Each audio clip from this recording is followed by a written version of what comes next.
Hello and welcome to my class. आज हम discuss करेंगे 11th क्लास का चैप्टर 10 इंटरनेशनल बिजनेस। इसको हम 3 पार्ट में डिस्कस करेंगे क्योंकि इसमें इंपोर्ट एक्सपोर्ट ये सब चीज़ें और इंटरनेशनल बिजनेस का डिटेलिंग होगी। तो इसका एक ब्रीफ डिस्कशन हम कर लेते हैं कि क्या है ये इंटरनेशनल बिजनेस। इससे पहले हमने इंटरनल ट्रेड पढ़ा था। इंटरनल ट्रेड वो होती है जो कि with in the country domestic market जो विद इन द कंट्री होती है, उसके नॉर्म्स क्या होते हैं, उसका वे ऑफ सेलिंग क्या होता है, उसमें क्या कानून लगते हैं, उसमें कौन से टैक्सेस लगते हैं और उसमें क्या क्या बैरियर्स हैं और क्या क्या एडवांटेजेस हैं। मींस के इंटरनल ट्रेड जो डील करती है वो सिर्फ कंट्री के अंदर ही करती है। उसमें एक ही कंट्री के अंदर ही बिज़नेस होता है, चाहे वो छोटे लेवल पे हो या बड़े लेवल पर हो। लेकिन इंटरनेशनल बिज़नेस में मिनिमम 2 कंट्रीज़ या मोर देन 2 कंट्रीज़ होती हैं। इसमें जो होता है फॉरेन एक्सचेंज होता है और इंटरनेशनल मार्केट होती है। इसमें जो है इंपोर्ट एक्सपोर्ट होते हैं, उनके अलग लाइसेंस होते हैं। इसमें बहुत सारा डॉक्यूमेंटेशन होता है, मोड ऑफ पेमेंट क्या होता है, एलसीज होते हैं। इसमें तरह तरह के डॉक्यूमेंटेशन होते हैं। इंटरनेशनल करेंसी का यूज़ होता है और डिपेंड करता है कि किस कंट्री के साथ क्या डीलिंग हो रही है। ऑर्डर लेते वक्त क्या डॉलर के प्राइस चल रहे हैं, फिर उसमें रेट चेंजेस हो जाते हैं। बहुत सारे इसमें अप एंड डाउन्स आते हैं और ये इसके एडवांटेज भी बहुत होते हैं, डिसएडवांटेज भी बहुत होते हैं इंटरनेशनल बिज़नेस के। मींस के इंटरनेशनल बिज़नेस कि जो 2 कंट्री और उससे ज़्यादा कंट्रीज़ के बीच में डीलिंग हो रही है, बिज़नेस हो रहा है, चाहे वो इंपोर्ट ट्रेड एक्सपोर्ट, ये सब इंटरनेशनल बिज़नेस के ही पार्ट होते हैं। Introduction. International business refer to those business activities that take place beyond the geographical limit of the country. It involves not only the international movement of the goods and services but also the capital, personals and technology, intellectual property like the patent, trademark and know-how, the copyrights. In the word of the Roger Bennett, international business involves the commercial activities that across national frontiers. कि ये means के इसमें जो है 2 से ज़्यादा countries जो हैं इन्वॉल्व होती हैं। इसमें कैपिटल इन्वॉल्व होती है, personal, technological, intellectual property like the patent and the trademarks, ये सब चीज़ें इन्वॉल्व होती हैं और इसमें गुड्स एंड सर्विसेज की सेल परचेज होती है। Features of the international business involve 2 countries. इसमें 2 से ज़्यादा कंट्रीज़ होती हैं, 2 मिनिमम होती हैं। 2 से ज़्यादा कंट्रीज़ हो सकती हैं जिनके बीच में जो है ट्रेड होता है, चाहे वो इंपोर्ट का या एक्सपोर्ट का। इंपोर्ट उसे कहते हैं जिसमें हम सामान मंगाते हैं, एक्सपोर्ट उसे कहते हैं जिसमें हम अपनी होम कंट्री से दूसरी कंट्री में भेजते हैं। Use of the foreign exchange, क्योंकि हर कंट्री की जो है अलग अलग करेंसीज होती हैं। जैसे कि इंडिया का रुपी है और यूएस का डॉलर है और उस तरीके अरब कंट्रीज़ में दिनार चलते हैं। तो अलग अलग कंट्रीज़ के अलग अलग इकोनॉमीज़ होती हैं, उनकी अलग अलग वैल्यूज़ होती हैं। लेकिन जो फॉरेन एक्सचेंज होता है वो डॉलर में होता है। जिस कंट्री का जितना ज़्यादा फॉरेन कैपिटल होगी उसकी करेंसी, लोकल करेंसी की वैल्यू उतनी ही ज़्यादा होती है। इसी बेसिस पे जो है डॉलर में ट्रांजैक्शन होते हैं वर्ल्ड लेवल पर, ग्लोबल लेवल पर डॉलर उसमें। लीगल ऑब्लिगेशन, हर कंट्री के जो हैं अपने अपने अलग अलग नॉर्म्स होते हैं। इंपोर्ट एंड एक्सपोर्ट पॉलिसीज़ होती है, तो उसमें हर कंट्री का अलग अलग नॉर्म्स होते हैं जो वहाँ के पॉलिटिकल पार्टीज़ और पॉलिटिकल ओनर जो है उसको डिसाइड करते हैं। Each country has its own regarding foreign trade which have to be complicated with further there is more government intervention in case of the international transaction. इसमें बहुत ज़्यादा involvement government का होता है कि गवर्नमेंट क्या पॉलिसी लगा रही है, क्या पॉलिसीज़ हैं उसकी एक्सपोर्ट इंपोर्ट के लिए, कितना कस्टम ड्यूटी है, किस प्रोडक्ट पे क्या उसके जो है टैक्सेस हैं। तो ये बहुत ज़्यादा डिपेंड करता है लीगल गवर्नमेंट के जो नॉर्म्स होते हैं।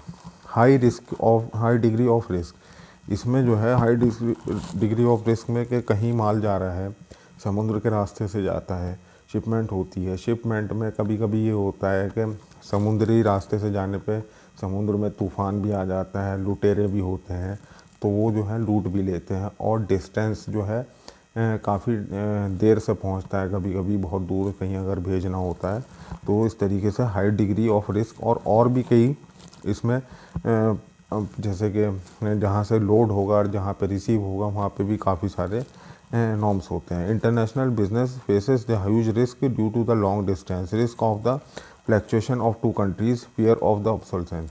कि मीन्स के इसमें ये भी है कि जैसे कि हमने ऑर्डर जब लिया किसी कंपनी ने एक्सपोर्ट करने के लिए, तो उस वक्त जो है डॉलर के रेट क्या थे उस कंट्री के लिए, उस प्रोडक्ट के लिए, और जब तक वो प्रोडक्ट डिलीवर हुआ तो कहीं रेट ज़्यादा ना हो जाए, कहीं कम ना हो जाए, बढ़ भी जाते हैं घट भी जाते हैं। हैवी डॉक्यूमेंटेशन, कि जब हम सामान भेजते हैं इधर से उधर या एक्सपोर्ट या इंपोर्ट करते हैं तो it's subject to the number of the formalities, many documents have been the filled in dispatch to the other party. इसमें बहुत सारे लाइसेंस की ज़रूरत होती है, इंपोर्ट एक्सपोर्ट लाइसेंस की ज़रूरत होती है। सबसे पहले मोड ऑफ पेमेंट क्या होता है, उसमें एक बैंक कौन सा चूज़ करना पड़ता है, फिर जो पोर्ट्स होते हैं वहाँ पे अलग एक कस्टम ड्यूटीज़ होती हैं, कस्टम ड्यूटीज़ को पास करने के बाद वो सामान वहाँ से निकलता है। बहुत सारा इसमें लीगल डॉक्यूमेंटेशन है कि मींस के प्रोडक्शन जहाँ होगी, प्रोडक्शन पहले तो इसमें डॉक्यूमेंटेशन है ऑर्डर, फिर प्रोडक्शन जहाँ होगी, प्रोडक्शन से उस पोर्ट तक जाएगा जहाँ से जो है शिपमेंट होगी, चाहे वो एयरवेज हो या शिप्स के ज़रिए हो या ट्रेन के ज़रिए हो, किसी भी ज़रिए से हो सकता है, क्योंकि उसमें गवर्नमेंट की ही पॉलिसी लागू होती हैं तो उसमें बहुत ज़्यादा डॉक्यूमेंट्स होता है। फिर जहाँ जाएगा वहाँ पे किस तरीके से वहाँ के गवर्नमेंट के क्या नॉर्म्स हैं, वहाँ पे जो बायर है वो किस तरीके से उसको लेगा, फिर पेमेंट होगा, पेमेंट बीच का आने जाने का रिस्क होगा, बहुत सारी इसमें लीगल फॉर्मेलिटीज़ होती हैं। Time consuming, the time gap between the sending and receiving of the goods payment is wider as compare to the inland trade.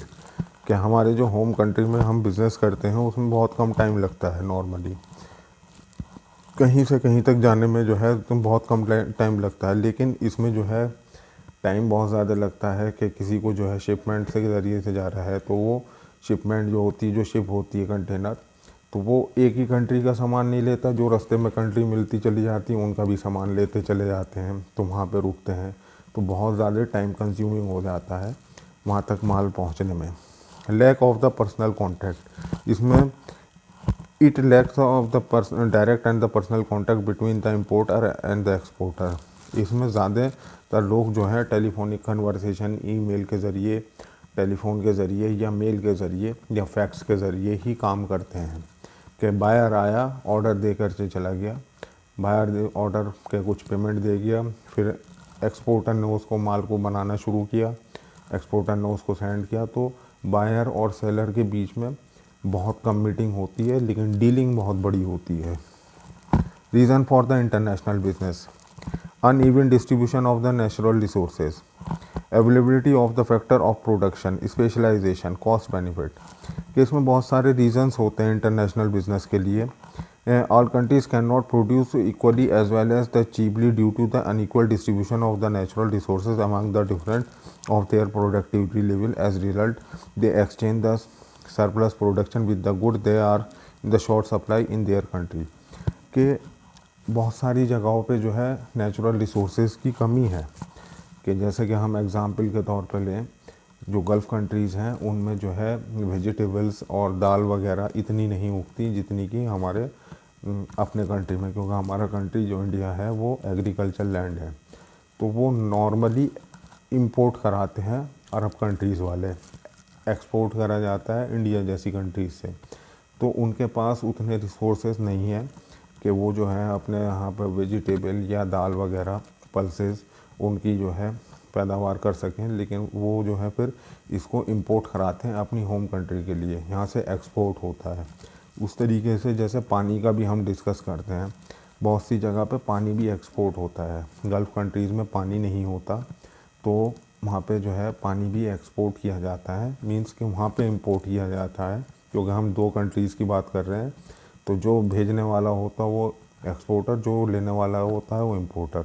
उसी तरीके से जैसे पेट्रोल है, जहाँ हमारे यहाँ पे पेट्रोल यूज़ होता है, तो पेट्रोल जो है वो मोस्टली गल्फ़ कंट्रीज से ही आता है, क्योंकि वहाँ पे पेट्रोल की प्रोडक्शन बहुत है। इंडिया जैसी कंट्री में पेट्रोल की प्रोडक्शन बहुत कम है, तो नहीं निकलता, प्रोडक्शन नहीं कह सकते हम, इतना रिसोर्सेज नहीं है। तो उस हिसाब से जो है इंडिया अपना पेट्रोल अरब कंट्रीज से इंपोर्ट कराता है। तो ये इंपोर्ट एंड एक्सपोर्ट के जो बेसिस होते हैं, टेक्नोलॉजिकल वाइज होते हैं, रिसोर्सेज होती हैं, नेचुरल रिसोर्सेज होते हैं, मैन पावर होती है, टेक्नोलॉजी होती है, स्पेशलाइजेशन होते हैं। इस आधार पे जो है डिस्ट्रीब्यूशन होता है सोर्सेज का, नेचुरल रिसोर्सेज का। Availability of the factor of production. The various factor of production such as the labor, capital, raw material needed to produce the different goods and services from the different among the nation. जैसे कि हम बात करते हैं अब यहाँ पर कि इसमें जो है मैन पावर की बात की गई, प्रोडक्शन सर्विस की बात कर लेते हैं। एक अमेरिका में कंपनी होती है, अमेरिकन कंपनी जो है अपने कॉल सेंटर चलाती है, लेकिन आजकल ये हुआ है कि जो केपीओ होते हैं, जो बीपीओ होते हैं, बीपीओ यानी कि कॉल सेंटर, वो ज़्यादातर इंडिया जैसी कंट्री में, इंडिया में देते हैं। क्यों? क्योंकि वो अपने यहाँ पे अपने प्रोडक्ट की जो है कॉल सेंटर जिसे कहते हैं उनकी सर्विस देते हैं। अगर वो यूएस में ही अपना कॉल सेंटर खोलते हैं तो वहाँ पे उनको बहुत ज़्यादा सैलरी देनी पड़ती है अपने बंदों को, और इंडिया में अगर वो अपना कॉल सेंटर खोलते हैं अपनी ही कंपनी का, जो इंटरनेशनल कॉल सेंटर होते हैं, तो उनको यहाँ पे बहुत सस्ते में बंदे मिल जाते हैं जो 24 घंटे उनके प्रोडक्ट की जानकारी उन्हीं के लोगों को देते हैं, बट वो काम यहाँ पर होता है। तो इंटरनेशनल बीपीओज़ होते हैं जैसे कि कॉल सेंटर, उसमें जो है अमेरिका जैसी कंपनी इंडिया जैसे कंट्री को चूज़ करती है, क्योंकि यहाँ पे मैन पावर सस्ती है और यहाँ पे ये फ़ायदा होता है कि यहाँ पे एम्प्लॉयमेंट अच्छा मिल जाता है उनके मुकाबले। इसी तरीके से प्रोडक्शन है, टेक्नोलॉजी है, बहुत सारी टेक्नोलॉजी है चीन और जापान से आती है प्रोड्यूस होकर के, क्योंकि उनके पास में प्रोडक्शन बहुत ज़्यादा है, प्रोडक्शन स्केल। तो चीन और जापान से जो है बहुत सारे प्रोडक्ट इंपोर्ट कराए जाते हैं इस तरीके से, क्योंकि उनके पास में प्रोडक्शन बहुत वाइड रेंज में है। स्पेशलाइजेशन के कोई बंदा किसी चीज़ का स्पेशलाइजेशन होता है, किसी कंट्रीज में कुछ स्पेशलिस्ट पर्सन होते हैं, जैसे some countries have they specialized in the production of the goods and services on which they have the some advantage, like the advanced technology, how labor productivity suitable for the climatic condition. For example, the West Bengal is specialized in the jute products. इसमें जो है specialisation भी होती हैं, जैसे कि हाँ, इसमें वेस्ट बंगाल का ही एक एग्जांपल दिया गया है कि जूट प्रोडक्ट्स जो होते हैं वहाँ पे अच्छे बनते हैं। इस तरीके से आसाम है कि जो आसाम है उसमें जो है चाय की प्रोडक्शन बहुत ज़्यादा है, तो वहाँ के लोग चाय के बारे में ज़्यादा जानते हैं। वैराइटीज़ ऑफ जो टी लीव्स होती हैं वो वहाँ पे पता लग जाती हैं, जो नॉर्मली हम भले ही कंज्यूम करते हैं रोज़ की ज़िंदगी में चाय को, लेकिन हमें पता नहीं लगता कि ये कौन सी क्वालिटी की चाय है, ये कौन सी पत्ती की चाय है। लेकिन अगर हम आसाम के लोगों से बात करेंगे तो वो हाथ में ले कर के बता देते हैं कि ये पत्ती कौन सी है, अच्छी है, थर्ड लेवल की है, सेकंड लेवल की है, फर्स्ट लेवल की है, उनको फ़ौरन पता चल जाता है, क्योंकि वो उनकी जो नॉलेज होती है वो उसी सराउंडिंग में रहते हैं। ये सब जो है रीज़न्स होते हैं इंटरनेशनल बिजनेस के। Advantage of the international business, benefit to the nation, कि इसमें नेशन को जो होता है फ़ायदा होता है कि जिस नेशन का जितना एक्सपोर्ट इंपोर्ट पॉलिसीज़ अच्छी होंगी, फॉरेन एक्सचेंज अच्छा होगा, तो उसकी लोकल करेंसी उतनी ही मजबूत होगी, उसका जो है ज़्यादा पैसा आएगा उसके कंट्री में, होम कंट्री में, तो उसकी जो है इकोनॉमिक पावर अच्छी होगी। More efficient of the use of the resources, वही हमने जो पहले डिस्कस किया कि किसी कंट्री में कोई से रिसोर्सेज हैं, किसी कंट्री में कोई से रिसोर्सेज हैं, कहीं पे नेचुरल रिसोर्सेज हैं, कहीं पे टेक्नोलॉजी का रिसोर्सेज है, कहीं पे प्रोडक्शन रिसोर्सेज हैं। तो वो जहाँ नेचुरल रिसोर्सेज ज़्यादा हैं, जैसे यहाँ पे वेजिटेबल्स और दाल वगैरह है, तो ये एक्सपोर्ट होते हैं। टेक्नोलॉजी चीन जापान में अच्छी होती है तो वहाँ से इंपोर्ट किया जाता है। पेट्रोल जो है गल्फ़ कंट्रीज से लिया जाता है। यूएस में जो है इनोवेशन बहुत होता है, नई नई सॉफ्टवेयर कंपनीज़ का सॉफ्टवेयर प्रोडक्ट्स है, तो वहाँ से जो है सॉफ्टवेयर लिए जाते हैं। तो इस तरीके से एक ग्लोबल बिजनेस होता है इंटरनेशनल, जिसमें जो है सोर्सेज नेचुरल और नेचुरल रिसोर्सेज और सोर्सेज का अच्छा यूज़ हो जाता है। Improving the growth prospect of the employment potential, वही बात जो हमने अभी डिस्कस की थी, जैसे कि बीपीओ का मैटर है कि अगर कोई कंट्री अमेरिका की इंडिया में बीपीओ खोलती है तो उसको अपने यहाँ पे बहुत महंगा पड़ेगा, अपने यहाँ पे वो बहुत हाई सैलरी उसको देनी पड़ेगी, लेकिन इंडिया जैसी कंट्री में अगर वो बीपीओ खोलते हैं तो उनको जो है बहुत सस्ते में अच्छे पर्सनल मिल जाते हैं और जो बहुत अच्छी सर्विसेज देते हैं। और यहाँ पे ये फ़ायदा होता है कि अपने ही होम कंट्री में जो है अच्छा एम्प्लॉयमेंट हो जाता है। Increase the standard of living, अगर हम एक ही कंट्री के प्रोडक्ट को यूज़ करेंगे, मान के चलिए कि टेक्नोलॉजी है, जैसे टेक्नोलॉजी में बहुत सारी कार्स का ले लीजिए या फिर कुछ और, तो हमें जो है उसी कंट्री के अंडर में जो टेक्नोलॉजी होगी या जितना हमारा इनोवेशन होगा उसी को यूज़ करते रहेंगे और उसी को हम चलाते रहेंगे।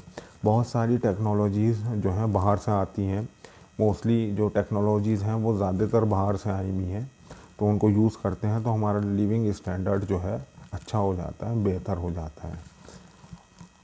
बेनिफिट्स और टू द फर्म, जब एक फर्म जो है बिज़नेस करती है लोकल मार्केट में, इंटरनल ट्रेड में, तो उसके जो है कंपटीशन ज़्यादा होते हैं, उसका दायरा कम होता है, तो और वो एक्सपोर्ट में जब जाते हैं तो उनका जो है एरिया बहुत वाइड हो जाता है और उसमें जो है कंपटीशन भी थोड़ा कम होता है, लेकिन डॉक्यूमेंटेशन और लीगल फॉर्मेलिटीज़ बहुत ज़्यादा होती हैं।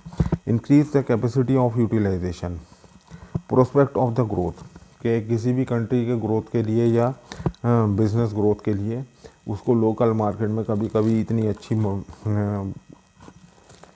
अच्छी उसको अपॉर्चुनिटी नहीं मिलती, क्योंकि वहाँ कंपटीशन ज़्यादा होता है। इसलिए जो है विदेश में जा कर के बिज़नेस जब वो करते हैं तो उनका जो है प्रोडक्ट यूनिक होता है और उसको पसंद कर देते हैं और उसको प्रायोरिटी भी देते हैं कि ये यूनिक भी है और इस वजह से इसको प्रायोरिटी मिलती है। Way of the intense competition in the domestic market, when there is the intense competition in the domestic market than the international business facilitate to the firm to grow expand by operating the foreign market. Improve the business vision, international business में जो है improve होता है vision, कि उसमें जो है international global standard लागू होते हैं, उसमें ग्लोबल नॉर्म्स बहुत प्रोफेशनल, उसमें लैंग्वेज बैरियर्स, इंटरनेशनल लैंग्वेज का आना, अलग अलग जगह पे जो है अलग अलग लैंग्वेजेस बोली जाती हैं, कहीं पे कोरियन लैंग्वेज, कहीं पे चाइनीज़ लैंग्वेज, कहीं पे जापानीज़ लैंग्वेज, कहीं पे बंगाली लैंग्वेज, कहीं पे अरबिक लैंग्वेज, कहीं पे इंग्लिश लैंग्वेज, ये बोली जाती हैं। तो उसमें जो है एक इंटरनेशनल स्टैंडर्ड बनाया जाता है जो कम्युनिकेट की जाए बातें, उसमें ट्रांसलेटर होते हैं और बात पहुंचाने वाले होते हैं। तो इसमें जो है और इस इंटरनेशनल स्टैंडर्ड लागू करते हैं उसमें बिज़नेस करने का। ये नहीं कि हमारे जैसे लोकल मार्केट में अनप्रोफेशनल से लोग होते हैं, घरेलू बातें करने लगते हैं और काम कर लिया, तो वो इंटरनेशनल बिज़नेस में पॉसिबल नहीं है। Disadvantage of the international business, difference currencies, सबसे बड़ा जो इसमें फ़र्क है डिफरेंट करेंसीज़ है। जैसे इंडिया में रुपी चलता है तो गल्फ़ कंट्रीज़ में डॉलर दिनार चलते हैं, यूएस में डॉलर चलते हैं, तो इनकी अलग अलग वैल्यूज़ होती हैं। तो इसलिए इंटरनेशनल एक्सचेंज जो होता है वो डॉलर में होता है, और डॉलर जो है जिस कंट्री की एक बहुत बड़ा एक चैप्टर है इकोनॉमी में कि डॉलर जो है जिस कंट्री की जितना फॉरेन ट्रेड होगा उसके हिसाब से डिसाइड होते हैं कि क्या वैल्यू चल रही है रुपए की, क्या वैल्यू चल रही है दिनार की, क्या वैल्यू चल रही है डॉलर्स की। ये अलग बहुत ही एक अलग कॉन्सेप्ट है इकोनॉमी में। लीगल फॉर्मेलिटीज़ वही कि सबसे पहले इंपोर्ट एक्सपोर्ट लाइसेंस की ज़रूरत होगी, फिर टैक्सेस लाइसेंस की ज़रूरत होगी, जैसे जीएसटी वगैरह, या इंपोर्ट करेगा तो उसको आईजीएसटी देना पड़ता है, और उसके अलावा एक्सपोर्ट करते हैं तो उसमें कुछ टैक्स का स्लैब छूट वूट मिलती है। तो फिर जो है उसमें जिसमें यहाँ से शिपमेंट होगा वहाँ पे एक फॉर्मेलिटी होती है। फिर जो बाइंग कंट्री होती है उसमें एक अलग फॉर्मेलिटी होती है, बायर की जो कंट्री होती है उसमें अलग फॉर्मेलिटी होती है। रास्ते के जो है इंश्योरेंस होते हैं, मोड ऑफ पेमेंट होता है, कौन सा बैंक इन्वॉल्व होता है। नॉर्मली जो पेमेंट आता है वो बैंक के ज़रिए आता है। जब हम इंडिया में कोई डीलिंग करते हैं तो हमें आरटीजीएस एनईएफटी यूज़ करते हैं, और IFSC कोड करते हैं, देते हैं और बैंक में पेमेंट आ जाता है। लेकिन इंटरनेशनल जब कोई बिज़नेस करते हैं तो IFSC कोड की जगह स्विफ्ट कोड का यूज़ होता है, वो बैंक से लेना पड़ता है, क्योंकि वो नॉर्मली जो है हर किसी को नहीं पता होता। स्विफ्ट कोड लेना पड़ता है, उसमें पेमेंट आएगा, पेमेंट आने के बाद में उसमें काम स्टार्ट होगा। ये बहुत सारे लीगल फॉर्मेलिटीज़ होती हैं बिज़नेस करने के लिए जब कोई इंपोर्ट एक्सपोर्ट का बिज़नेस करते हैं। लीगल फॉर्मेलिटीज़, डिस्टेंस बैरियर के जब कोई बहुत दूर यहाँ से सामान जाएगा, समुद्र के रास्ते से, हवाई रास्ते से, या रेलवे से, या रोडवेज से, तो वो नॉर्मली हज़ारों किलोमीटर में होगा कम से कम, या ऐसा नहीं कि 10-20 किलोमीटर की। हमारी लोकल मार्केट तो हमारे घर के बाहर से स्टार्ट हो जाती है, जहाँ से भी हम करना चाहते हैं। लेकिन इंटरनेशनल मार्केट कम से कम हज़ारों किलोमीटर दूर से होती है और उसमें इंटरनेशनल बैरियर्स होते हैं। तो इस वजह से जो है बैरियर्स होते हैं, कहीं पे समुद्री लुटेरे भी होते हैं, समुद्री तूफ़ान भी होते हैं। तो जहाँ पे सामान वगैरह लूट लिया जाता है या तूफ़ान आ जाते हैं तो जहाज़ डूब जाते हैं और उसका सामान जो है वो भी डूब जाता है। लैंग्वेज बैरियर्स कि एक लैंग्वेज जो है, अलग अलग कंट्रीज़ की अलग अलग लैंग्वेजेस हैं ज़्यादातर। जैसे हमारी राष्ट्रीय भाषा जो है हिंदी है, हम हिंदी बोलते हैं, हम इंग्लिश भी समझ लेते हैं और भी बहुत सारी लैंग्वेजेस हैं, लेकिन हमारी जो नेशनल लैंग्वेज है वो हिंदी है। लेकिन इसी तरीके से जो है चाइनीज़ में चाइनीज़ है, वेस्ट बंगाल में जो है बांग्ला बोली जाती है, और अरब कंट्रीज़ में जो अरबिक लैंग्वेज होती है, इंग्लिश कंट्रीज़ में इंग्लिश होती है, रशियन में रशियन होती है, स्पेनिश में स्पेन में स्पेनिश होती है। बहुत सारी लैंग्वेजेस हैं, कई हज़ार लैंग्वेजेस हैं जिनको जो है कम्युनिकेट करना बहुत मुश्किल काम है। नॉर्मली एक इंसान अपनी ज़िंदगी में 1, 2 या 3 लैंग्वेज ही सीख पाता है, उससे ज़्यादा नहीं सीख पाता। लैंग्वेज भी अपने आप में बहुत बड़ी है। हम हिंदी पूरी तरीके से नहीं सीख पाते, जबकि हम हिंदी बोलते भी हैं, पढ़ते भी हैं, लिखते भी हैं। हिंदी भी बहुत बड़ी लैंग्वेज है। डिफरेंस इन द लॉज होते हैं, हर जगह कंट्री का जो है अलग अलग नॉर्म्स होता है। पॉलिटिकल बैरियर्स होते हैं, हर गवर्नमेंट जो है अपने नियम लागू करती है इंपोर्ट एक्सपोर्ट के, तो उस वजह से भी कुछ प्रॉब्लम आती है। Information gap, it is difficult to obtain the accurate information about the foreign market, about the financial position of the foreign merchant. ये पता नहीं लगता कि हम जो है इंफॉर्मेशन सही से नहीं ले पाते। सिर्फ हमारे पास कुछ जो मोड होते हैं इंफॉर्मेशन के, मोबाइल, इंटरनेट या सोशल साइट्स, उन्हीं से कुछ इंफॉर्मेशन मिलती है। लेकिन जो इनसे एग्जैक्टली ऑफलाइन जो इंफॉर्मेशन होती है वो नॉर्मली बहुत मुश्किल से मिलती है। Transportation problem, water shipping and the air transport, Airways the most important mode of the transport used in the international business. Shipping is less costly but the time consuming. On the other hand, the airways is faster but the cost involved is very high. इसमें जो ज़्यादातर involvement होता है वो पानी के जहाज़ का या हवाई जहाज़ का होता है, बट हवाई जहाज़ में जो है बहुत कॉस्ट होती है, पानी के जहाज़ में जो है कॉस्ट कम लगती है। हवाई जहाज़ से सामान भेजने में जल्दी चला जाता है, पानी के जहाज़ से सामान भेजने में काफ़ी समय लगता है। ये सब थे इसके advantage, disadvantage. Advantage to the nation, advantage to the firm, disadvantage जो होते हैं इसमें, बैरियर्स जो होते हैं इसके इंटरनेशनल बिज़नेस के। इसलिए हमने तो एक ब्रीफ डिस्कशन किया है। डिटेल में हम एक्सपोर्ट इंपोर्ट रेट करेंगे। Thank you very much for watching the video. Thank you.